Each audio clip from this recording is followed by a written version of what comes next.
Nung ako'y bata pa, marami akong pinagdaanan. Mas masalimuot ang kabataan ko kesa ngayon. Pero masaya ang kabataan ko. Nakaranas ako ng masaya at hindi malilimutang kabataan. Bata pa lang ako, Miss Hazel palipat-lipat na came ng bahay. Nangungupahan lang kasi came noon sa Kabanatuan. Ilang bahay din nagnalipatan namin. Namamasada ng motor ang hanap buhay ng tatay ko. Ang nanay ko naman nung una plain housewife lang, nang di nagtagal naging labandera, plantsedora at nagtinda siya ng mga lutong ulam sa club na pinapasukan ng kapatid at hipag niya. Okay NMN ang buhay Enman nun, sa pagkakaintindi ko. HND came marangya sa mga material na bagay-bagay tulad ng ibang bata. Di came nakaranas lagi ng libot sa mall, kan sa Jollibee, bili damit sapatos. Pero masasabi kong okay came, kontento NMN came. Nagkaroon came ng canteen noon. Yung una tauhan lang came tapos di kalaunan naging may-ari din sila nay nung bumukod silang nagtinda. Okay came noon. Hanggang sa magkasakit yung kapatid kong bunso, nagkasugat-sugat buo niyang katawan. Sinarado man yung canteen at ipinagamot yung kapatid ko. Umuwi came ng probinsya. Dito na bago ang buhay namin. Grade 4 na came nung napasok sa isang trabaho ang tatay ko. Gone for hired. Sabi niya no choice kasi siya kasi wala siyang ibang mapasukan ng trabaho. Bata pa lang ako namulat ako na matapang ang tatay ko. HND sa amin. Pero sa ibang tao, di siya papayag na maapi siya. Dahil sa naging trabaho niya madalas HNDN man siya kasama. Lagi siyang nasa malayo. At tuwing uuwi siya andan yung kaba kasi mi uuwi NNMN na lasing, mi kaaway, bit-bit yung granada at baril.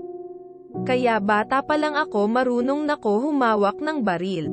Yung pamumuhay namin mas naging hirap came. Madalas nangungutang came ng pagkan, madalas nang hihingi lang ang nanay ko ng pera sa nanay at kapatid niya. Kasi wala ang tatay ko.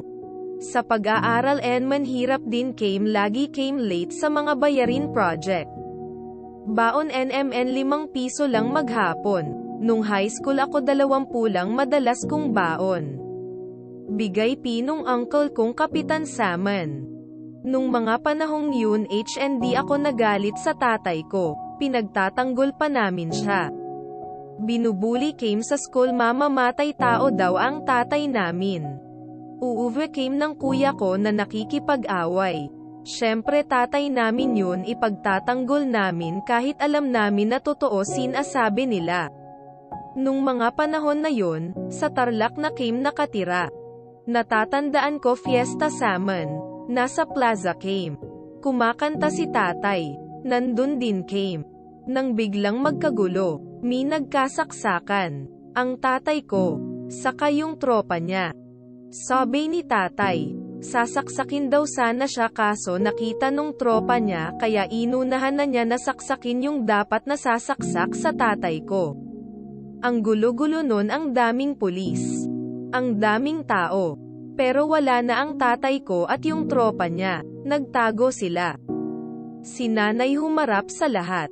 Hinanap sila sa bahay. Araw-araw may pulis saman.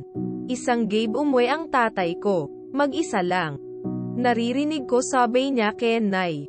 May obligasyon siya sa kasama niya dahil iniligtas nito ang buhay niya.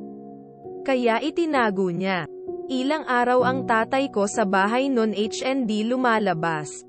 Andan lang may mga tao nagpupunta doon may mga baril sila sasamahan sila ng tatay ko pagbalik may dala silang bigas, manok gulay. Gabi-gabi nun nararamdaman man may tao sa paligid ng bahay namin. Ang tatay ko asa banong man nakatago sa silong. Matigas ang ulo ng tatay ko, lumabas nakipag-inuman. Tapos bigla niya came inaya umuwi sa bahay ng lola namin. Sinay ang driver dahil lasing na si Tay, may sumusunod saman na van. Sabi ng tatay ko sa nanay ko, basta idiretso mo, wag kang hihinto, hayaan mo yang van na yan. Asa loob came ng motor. Grade 5 came nun. Takot na takot kaming tatlong magkakapatid. Ginigiliran came ng van. Hawak ng tatay ko yung baril at granada. Sa awa ng Diyos nilagpasan came nung van. Hindi ko alam bakit, o baka naawa saman, o baka tamang hinala lang si tatay noon. Pero pinagpasalamat ko sa Diyos na ligtas came. Hindi ko na matandaan kung paano nahuli ang tatay ko, pero nahuli siya at naikulong.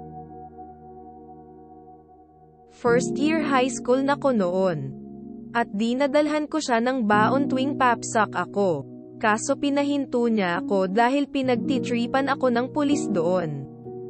Sabi niya sa pulis pag ginalaw ako kahit nakakakulong siya doon, kaya niyang lumabas at papatayin niya ta. Nagsiga sa loob ng kulungan si Tay, tapos doon siya dumumi sa loob ng kulungan, buhat nun di nako pinagbaon doon. Nalipat na rin siya ng mas malaking kulungan. Nakalaya ang tatay dahil nakapagpiyansa siya. Umuwi came sa probinsya ng nanay ko at doon came tumira, third year high school ako nun. Napagtripan ang kuya ko.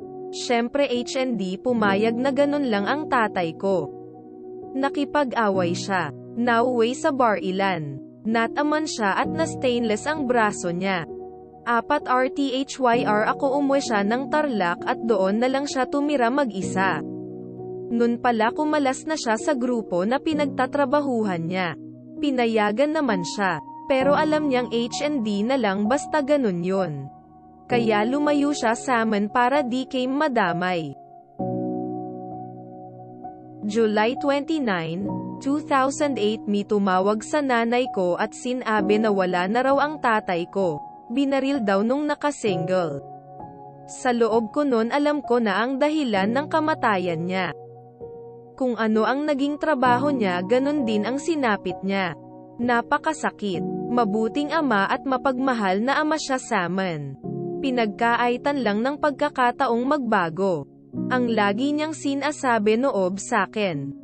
Oo, masama akong tao. Walang hiya akong tao. Barumbado akong anak, pero gusto ko maging mabuti akong ama sa inyo. Maraming nagbago buhat nung namatay ang tatay ko. Nakilala ko yung totoong kaibigan at kamag-anak niya.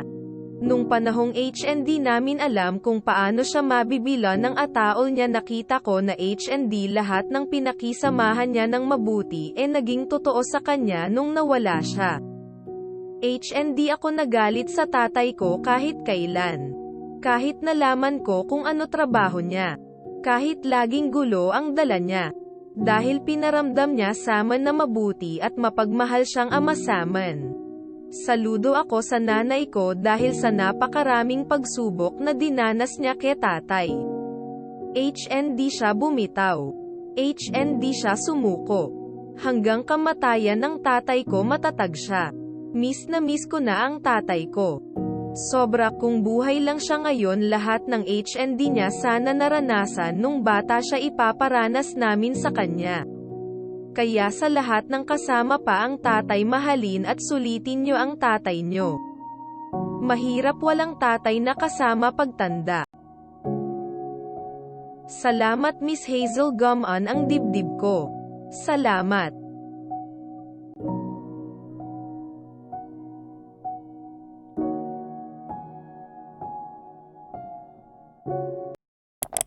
Gusto mo din bang i-share ang kwento mo?